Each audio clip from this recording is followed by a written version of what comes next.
Hey guys, I'm RNG and I'm a watch collector. You may be asking yourself, what is all that stuff behind him? Those aren't watches. Yeah, they're not watches. I have a YouTube channel where I collect and review video games. Have you ever played a game and right from the beginning something just feels off? Nintendo looked back on that and was like, let's just turn what all these idiots are doing into a game and make millions of dollars. And that's exactly what they did. To cast your magic, you could just press like X, but no, instead you have to quickly tap circle triangle, circle triangle, circle triangle. Like what? You may notice a few things about me. I am not from the UK like most watch channels. I also am markedly unsophisticated. Just the standard shot amount, right? Hey guys, I'm RNG Gamer, and this is the Hot Sauce Challenge.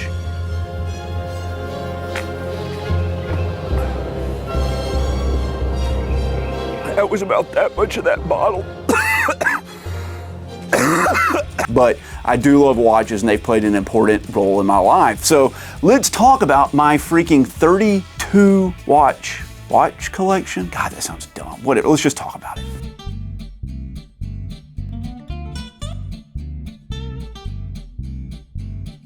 It doesn't even all fit in frame. I want you to be able to see it all, but you're gonna see it. Just sit tight. There's a lot of stuff here ranging from literally watches I paid $3 for up to watches I paid $13,000 for. So let's just dive in. The first watch I want to talk about is the Black Bay 58. This is my most recent purchase. I've had it about a month, and a lot of people say that watch companies don't like to make perfect watches because they want to get you on the next one, right? Like they'll make it in the wrong colorway. It's like, I don't like it in blue, man. I really wish they had it in green, and then they'll make it in green, but they'll make it like a 36 millimeter watch. So you end up, they keep stringing you along over time. But I think Tudor kind of knocked it out of the park with the Black Bay 58. It is a beautiful watch. It fits me extremely well, and it has been my like go-to watch here for, about the last month. And it's the one I'm gonna wear for the rest of the watches in this video. And if you're wondering about my weird fingernails, you can see here, I am a guitarist. So I'm a part-time, semi-professional guitarist. So I have long nails for playing classical guitar and jazz guitar. So excuse those. They are clean, I promise. Every time I'm online, like 80% of the posts people show from the watch collecting forums and stuff are all Seiko. So let's talk about Seiko. Let's talk about my first mechanical watch. Now, I had watches when I was a kid, and Mickey Mouse watches, all kinds of stuff. I had some Timexes, I had a few things, but this is the first watch I bought as an adult, and it is a Seiko field watch. This is the 800 series. I forget what freaking reference number it is, but I bought this on Amazon Prime Day, one of the first Prime days, and I think I paid $75 for this watch. And I have worn this thing until it stopped working. And once I got back into watch collecting, I was like, I'm gonna bust it out and I'm gonna fix it. The rotor had come off. The rotor screw had gotten loose. I just tightened it up and it works. But I love this little watch. These have gotten kind of pricey because they're really more liked than the current offerings that Seiko offers, but it is a cool watch. Here we have the Seiko Speed Timer. This is my blacked out chronograph. I kind of wish I had gotten the Pogue, but I think everybody needs a solid black chronograph. And spoilers, I don't own an Omega Speedmaster, although I'd love to have one. But what I like about these blacked out chronographs is you can put them on different colored straps. They are strap monsters 100%.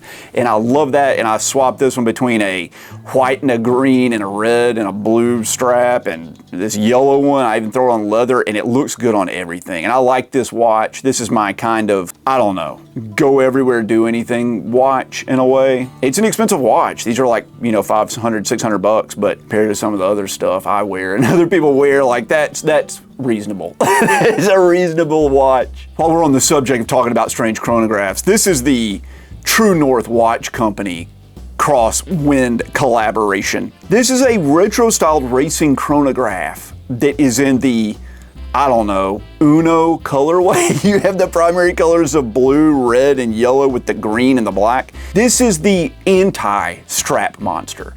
This is the antithesis of what the last watch was. This watch doesn't go with anything.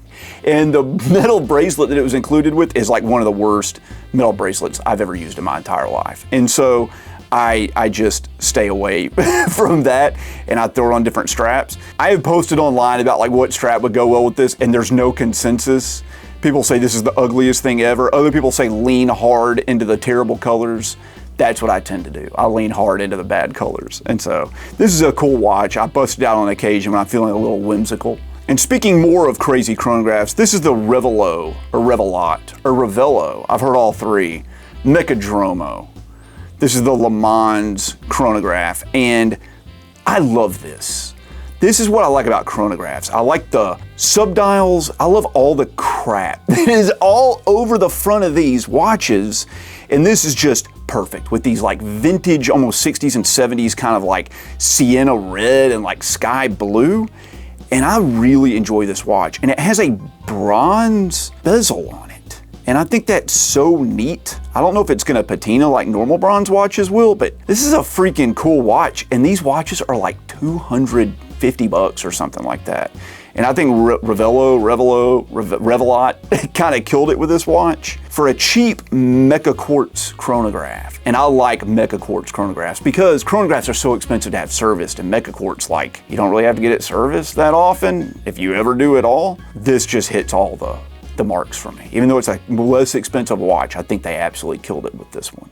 This is sort of my go-to de facto dress watch, although I've got it dressed down right now in a little blue pearl-on strap. But this is the Seagull 1963 mechanical chronograph. This is an all-mechanical chronograph, and it is made in China.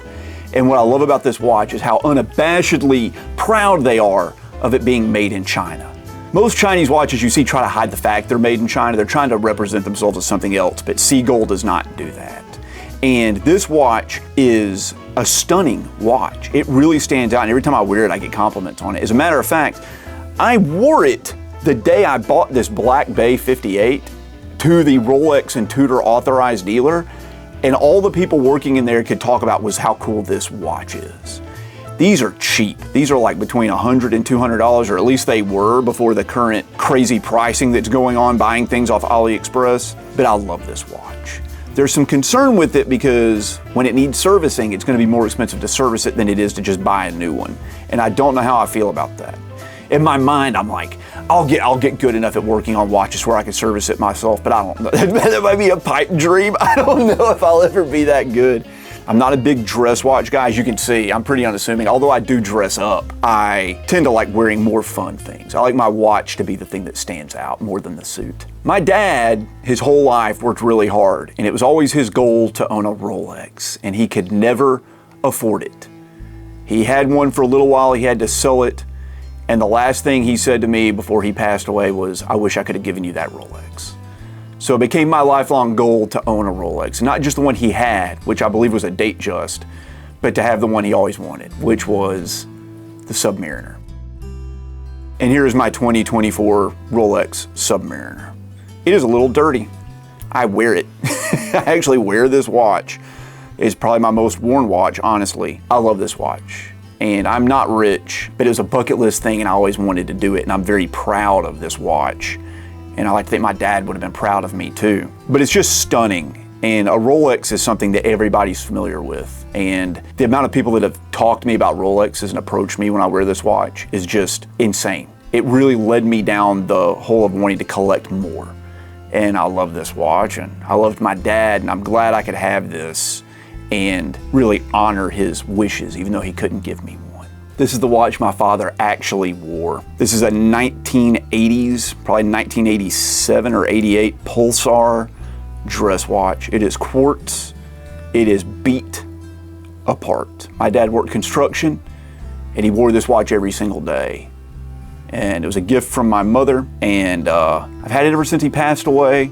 I wear it occasionally, but I'm glad to have it. And watches are just memories.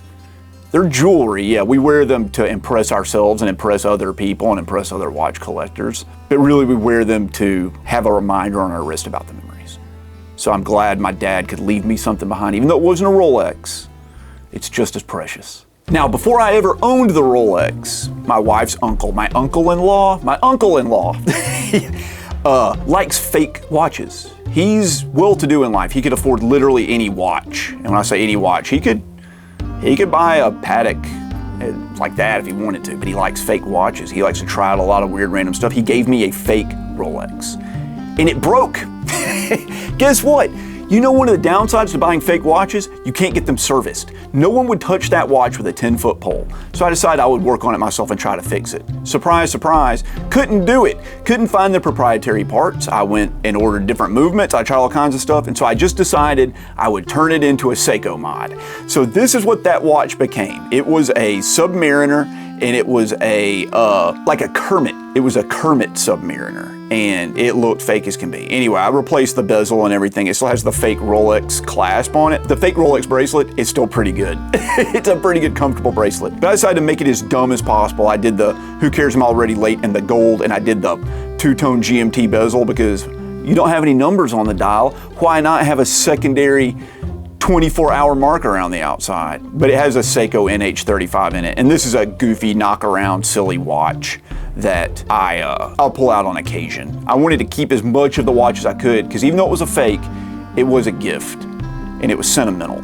And so I'm a sentimental guy. I didn't want to get rid of it, so this is what we ended up with. Of course, my wife's uncle heard that it broke, and he felt bad, so he bought me another fake Rolex. This is the fake Rolex GMT Master 2. This is a Coke.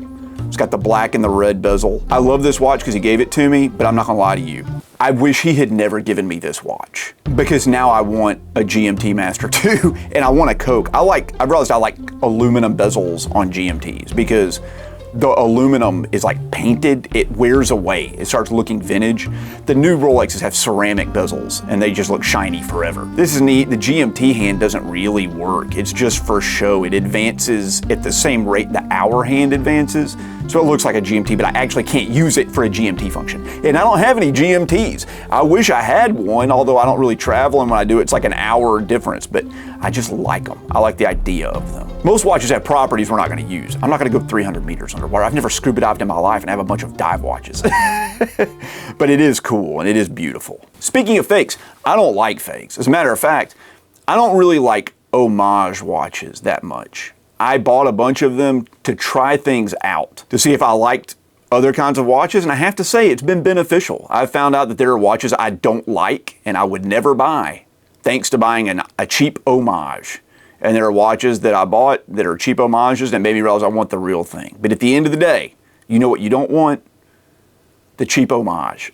Let's talk about Chinese AliExpress watches. I bought several Pagani design watches, and I kind of regret it. Now, I'm not saying these are bad watches. Not at all.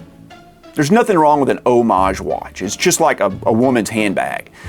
You know, you can buy a Louis Vuitton or you can buy something that looks like a Louis Vuitton. There's nothing wrong with that. But when you wear it, you know you're not wearing the real thing. I have no problem with an homage that's a little different.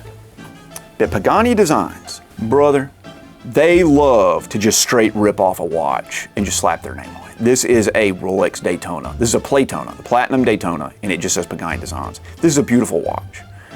Two different people walked up to me when I was wearing this watch and complimented me on my Daytona, and when I showed it to them, you could see their heart sink. That made me feel real bad. But I have to say, wearing this made me realize that I don't want a Daytona. Thank God. Thank God I don't want a Platinum Daytona. But here it is. Friggin' Pagani Designs. These will be the first thing out of the collection after I'm done filming this video. This is the Pagani take on the Speedmaster. Made me realize how much I want a Speedmaster. Now this is the solid black one.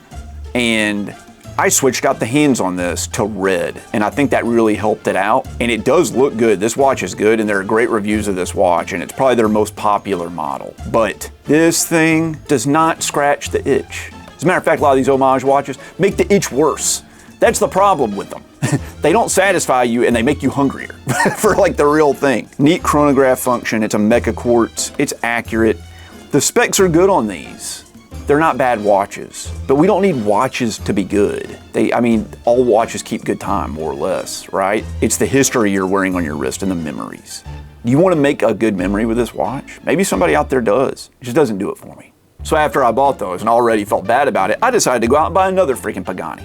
I want an Omega Moon Swatch. I like the Omega Moon Swatches. I like the different colors. I like how whimsical they are. If you're gonna wear a chronograph, wear a crazy chronograph. I want one. but they're cheap plastic watches and they're like 300 bucks. So here's the Pagani one. It's metal. This is undoubtedly better quality than the Moonswatch. And this is like their ripoff of the Mission to Mars. Now, is this a direct homage? No. This is more okay because they don't make the Mission to Mars in metal. It doesn't have a sapphire crystal on it. This is a little bit different. And I threw this red rubber strap on it. But I realized I just don't like the Mission to the Mars colorway. I don't like the red and the white. I kind of like the Mission to Earth one. So, like the other Paganis, this one, it's not going in the bin, but it's gonna go into somebody else's hands that aren't mine. I wanted like a plain field watch. So I bought this bronze Tandorio field watch. But I learned something very important about field watches, and I'm very thankful I bought this. I realized just how flat field watches look. And when I say flat, I mean the freaking dial. I know they're printed. I knew that beforehand. I already had a Seiko field watch. This watch has no texture to it, none. It looks like it's printed on a piece of paper and stuck in there is the dial. Also, this watch has a really tall rehaut. That's the space between the dial and the bottom of the crystal. This watch feels like it's empty. There's just nothing in this watch. So I realized that if you get a field watch, it needs to have a little bit of texture or it needs to be a shallow watch. You need to feel like the numbers are near the glass. Look at an IWC Spitfire. That's a printed field watch. It's a pilot's watch, but it's still a military watch. It feels so much nicer because the design is nicer. The design of this is not nice. This is a random weird case that they had that they threw a printed dial in and called it a field watch. And I don't like it. This is gonna be my beater and I just couldn't bond with it. So it's gonna go. But other than the Seagull 1963, there is one AliExpress watch that I really like. This is the Thorn homage to the 50 Fathoms, specifically the no rads version with the no radiation symbol on it. I love dumb crap. Really stupid, dumb things just appeal to me. And this is so dumb. I love the fact that Blancpain stuck a no radiation symbol on a tool watch that's really a luxury watch now. And I love that Thorn homaged it, and they did a good job. This is a well-built watch. It's in bronze, so it's less of an homage, because I don't think there really is a classic Blancpain 50 Fathoms with the no rad symbol that's in bronze. Also, that's like a watch you just can't even really get. Also, Thorn put their saying, their trademarked, not trademarked, it's Chinese. They put their, what is even the word? Their catchphrase. They put their catchphrase below it, and it says classic tribution. T-R-I-B-U-T-I-O-N. That's not a word. Tribution is not a word. I wonder if it was supposed to be tribulation. But I love that it has the no rad symbol. It's a cool looking watch. It's in bronze, which is fine for a dive watch. It has a freaking typo right on the dial. That makes it dumb enough to stay in the collection. I would love to have a Blancpain 50 Fathoms, and I would love to have the no rads one day. Even one of the re-releases of it, or the reissues. That's like my kind of holy grail watch. But I actually really like this watch. I'm gonna keep it. Speaking of dumb watches, this is the dumbest and coolest of them all. This is the Spinnaker 50 Phantoms, which is a parody of the 50 Fathoms done in collaboration with the pop artist second. Instead of 50 Fathoms, it's got 50 ghosts. Instead of 200 meters of water resistance, it's got 2 meters of water resistance for 6 feet under, right? There's all kinds of cool stuff with this watch, like the rotor in the back. It's a freaking guillotine. It's a guillotine with blood on it, and it's got the little ghost on it. I love this. I thought I would buy it and just wear it for like Halloween and stuff, and on Friday the 13th, and I wear it all the flipping time. I wore it like yesterday, like in the middle of the freaking summer. This is a cool watch, and I love stuff like this. I wish more watches would be silly. This is a Bulova something or other. Okay, I saved this from a pawn shop, it's $100. This has a strange look to it. It's got that normal Bulova Lunar Pilot watch, but it mixed with like a royal oak with these screws around the bezel. I've never gotten that. That to me is like very industrial. It's the absence of sophistication, which most royal oaks are going for. It also has diamonds, real diamonds, on the hour markers. The moon on this is awesome with the sub-seconds hand and all that, and it's got the slow sweep chronograph that goes back around. I think this is a neat watch. It's also like 43 millimeters, which is too big for my 6.5 inch wrist. I mean, look at these things next to each other. Just look at this. We're like, oh man, the Black Bay looks so good. Look at these watches next to each other. Are you seeing that? What? I can't wear that. I'm not a big enough baller to pull off a 43 mil watch. Definitely not one that's diamond studded and is trying to be a royal oak. I've already talked about how I'm not pretentious and I am not sophisticated, and I have a love for Casio and digital watches in general. Yes, I know they're God tier. They're God tier watches. God tier, ladies and gentlemen. Right, okay, they're God tier. Guess what? They freaking are. What Nico Leonard and everybody says about Casio is 100% true. And I own more Casios than any other brand of watch. And that made me feel just as good wearing them as they do when I wear an expensive watch. They're great to look at, they're a lot of fun, they're usually pretty inexpensive. You can get a bunch of them and try them all out and not feel too bad about it. Let's talk about some G-Shocks.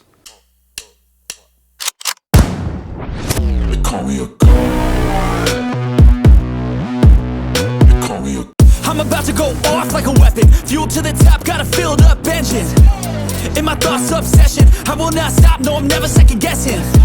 I got a God complex. Haters love to hate, but I never feel pressed. Got a lot on my plate, but I never get stressed. I'll take all the pressure like I'm acing this test. Oh, tear it up like I'm Jason. I see the world. This is the G-Shock something, something, something, and it is the Cassie Oak. This was bought with the intention of being my beater watch, and I love the red stupid dial on it, and I love that it doesn't have an inverted digital display. So you can actually read it, you know, unlike most Casios with the inverted display. I like that it's an analog digital combination, an anti-digi, and I thought I would love the metal bracelet. Now I'm not saying the metal bracelet's bad. The metal bracelet end links stick way out, too far. It does not fit my wrist. So in the future, if I'm gonna buy a Casio, it's gonna be with a rubber strap. Now, I did order this really nice aftermarket rubber strap that has the quick release on it. And this freaking strap, dude, they killed it on this thing. Look, it even has like perlage on the inside of the milled buckle. I got this off Amazon and it was like 40 bucks or something. And it was like the best strap I've ever bought for a watch. But I love this thing. And it is a little big, it does wear big on me, but this is like my summer watch. Like if I'm going on a trip to the beach, this bad boy's getting packed. It's a $300 watch. And that's expensive for a Casio. It's really expensive for a Casio, even though I know they make like freaking $3,000 ones. But in general, this is at the top of the heap, and I think it's worth it. I think it's 100% worth it. I love that Casio G-Shock so much, I went out and bought this. This is just the bog standard freaking black square Casio G-Shock. This is the one with solar power, and it also receives the signal so that the date and the time and everything is always correct. And this is it. This is like the beater watch. I love the G-Shock squares. I've got a bunch of them on my wish list in all kinds of different colors. This is about as perfect as a watch can get if you just want like a one-off watch.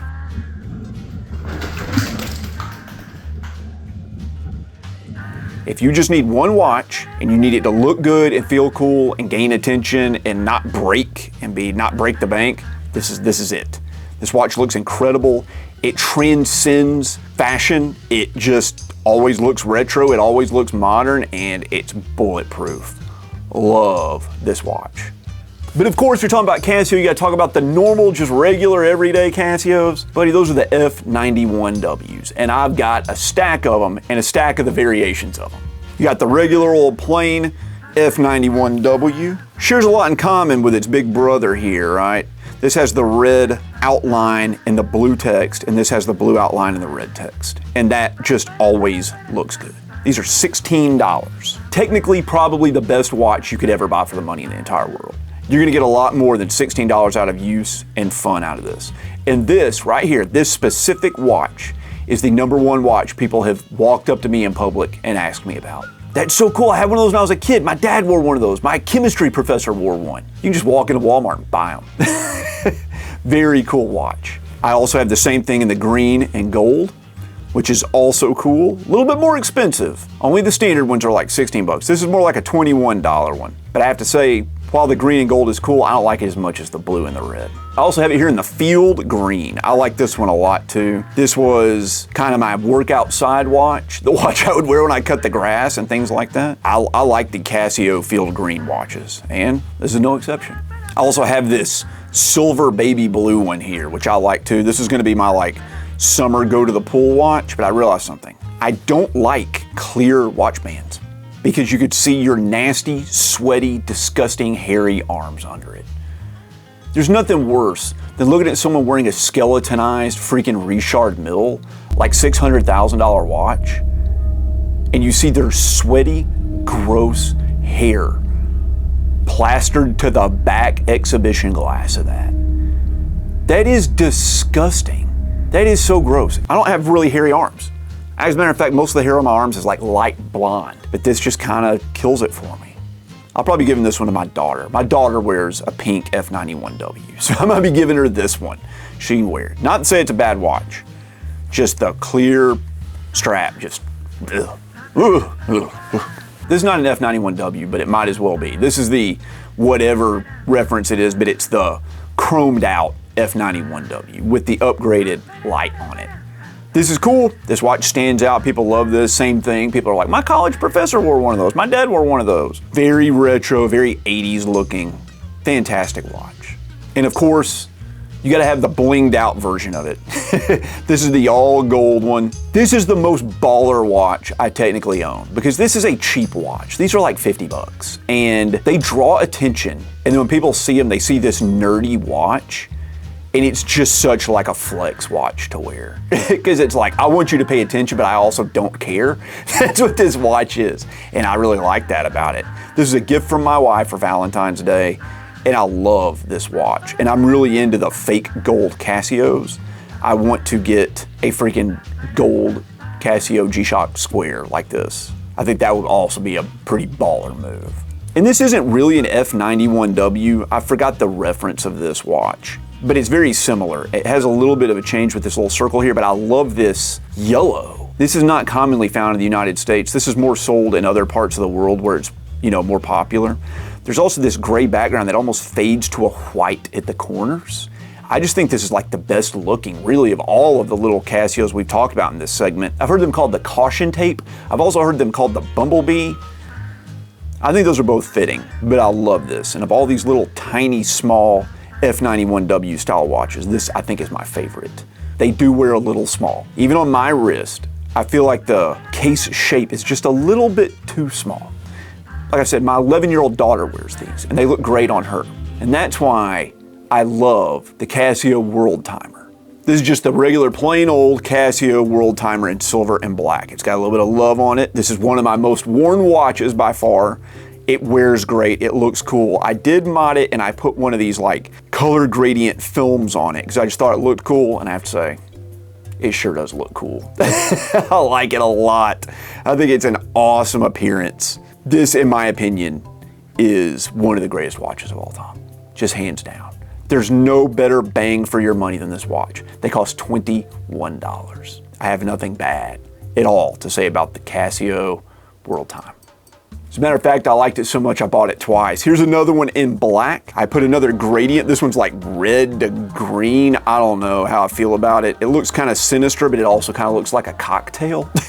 And I put a Vario leather strap on it, and this is a great leather strap. I find that I like the World Timers better when there's a little bit of contrast in the colors. The silver one has a silver case with a black bezel and a black strap. The all black is just all black. So I think putting it on the leather strap really helped it out a fair amount. And I do like this one, but I don't like it as much as the silver, I have to say. This is one of Casio's newer releases. This is the Casio Pop.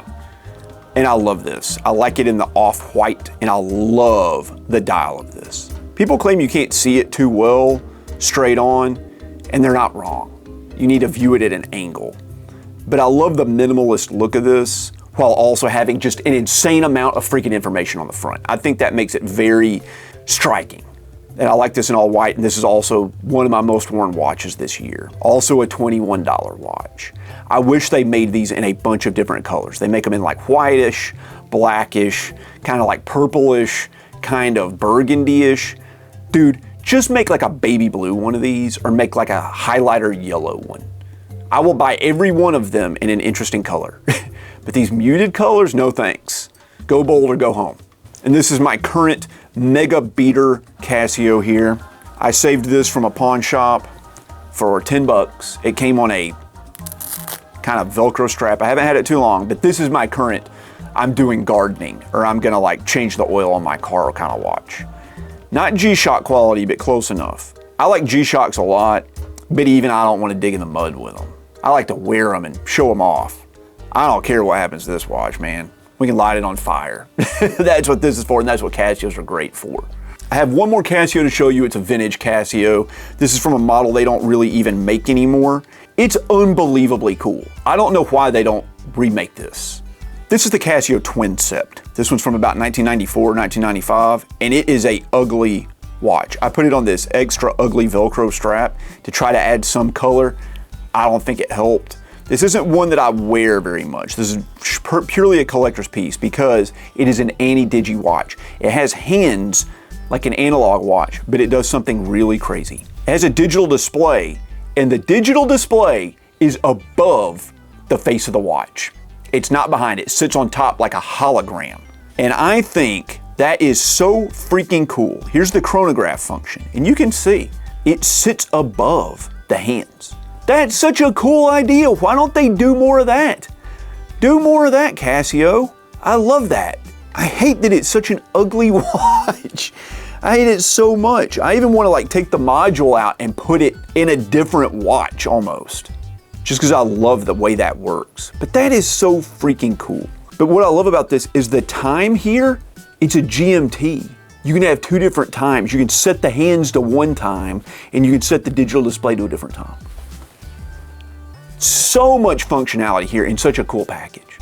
Bring this back, please. This is a Chinese Anadigi watch. This is a Naviforce. This looks like a nice watch. You can grab these off Amazon for like 30 bucks.